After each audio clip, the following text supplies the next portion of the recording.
PKK is the Kurdish terrorist, and they are active in North Iraq, and has been supported by the USA. No, not the PKK.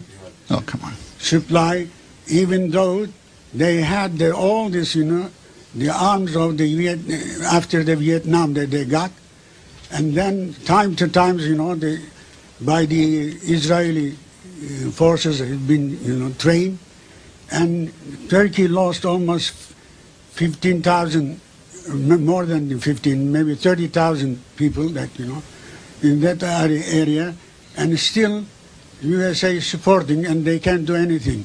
So what do you think about that? I think that that's completely false. I've been closely involved in that for years, and I think I know the facts pretty well. The U.S. is not supporting the PKK. It's strongly opposed to it. The Clinton administration particularly poured arms into Turkey to try to support their counterinsurgency operations, which were not just against the PKK. They carried out major atrocities all throughout southeastern Turkey and the Kurdish areas. They destroyed, according to the Turkish government, about 3,500 towns and villages, wiped them out, drove out, probably millions of people. I've been there and I've seen it, and I've also seen the slums in Istanbul where the remnants try to survive. The number of people killed, nobody knows, because we don't count our own atrocities. But according to Kurdish sources, it's on the order of 50,000. That's from the mayor of Diyarbakir. Usual numbers given are 30,000. So, massive atrocities. As if you want to read, there's a lot of evidence about this. They happen to have a very good human rights specialist, Jonathan Sugden, their analyst in southeastern Turkey. He has now been kicked out by the Turkish government because he's trying to investigate what's happening.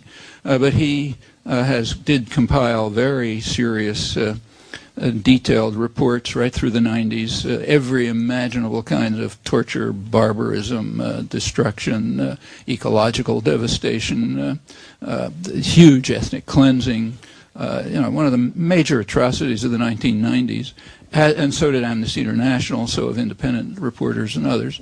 And in fact, in Turkey, there are plenty of people who know about this. I've taken part in Istanbul in protests by leading Turkish writers, academics, artists, journalists, and others who are courageously protesting against these atrocities, which is not easy in Turkey. It's not, Turkish jails are not much fun. But they not only protest against them, but they're constantly carrying out civil disobedience against them. I was able to participate once. And it's because they know perfectly well what's happening. Furthermore, they want it publicized.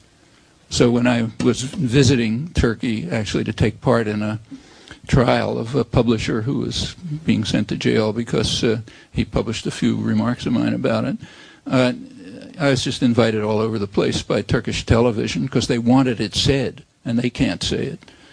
So it was all over the papers and television and so on.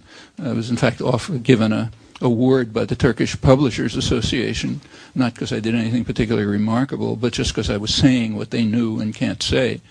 As the atrocities escalated through the 90s, aid from the Clinton administration increased. In the single year, 1997, 1 year, Clinton provided more arms to the Turkish military than the entire Cold War period combined up to the onset of the counterinsurgency. Well, it took a lot of discipline here in the United States for the press to shut up about this. I mean, here they're talking about, terrible atrocities going on in the Balkans by these bad Serbs and others. Meanwhile, right on the border, how can we stand it if right on the borders of NATO some terrible thing is happening? Try to find an article which said right within the borders of NATO even worse things are happening, and you're paying for it.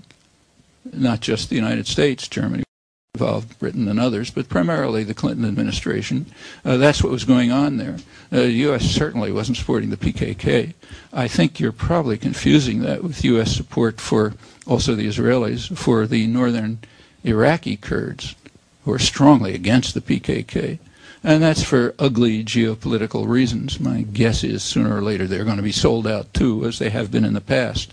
Remember, the U.S. supported them in the 70s, then decided it's better to support the Shah, and sold them out, and they got massacred by Saddam. That's when Henry Kissinger made his famous statement about how you shouldn't confuse foreign politics with missionary work.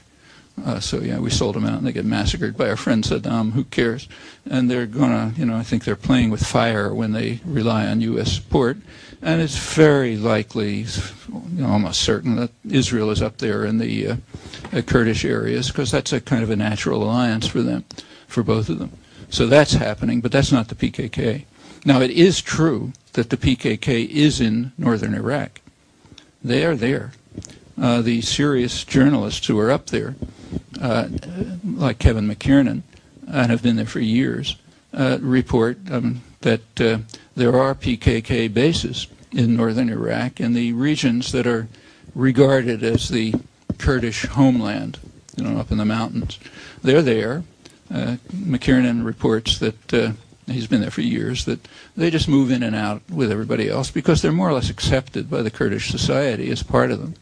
So they come down from their mountain strongholds and go into the towns and so on. So yeah, they're there. And the Kurds are not going to kick them out.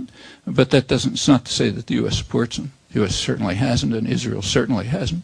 Israel's had a long, close, intimate relation with Turkey since 1958.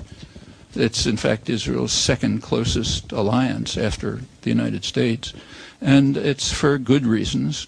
These are two of the states that are on the periphery of the oil-producing region, along with the Shah of Iran.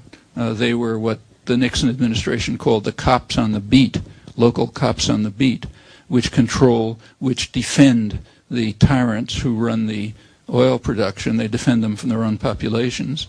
They're the kind of local gendarmes. And in that context, yes, there's a close Israeli-Turkish alliance, and it remains. Things have changed in many respects, but not in that respect. So they're the local cops on the beat. Police headquarters is in Washington. There's a branch office in London. That's roughly the way the system is run. And Turkey's been a big part of it, in alliance with Israel and, of course, the United States. So I just don't agree with the facts. I think they're the opposite, and I think they're quite ugly.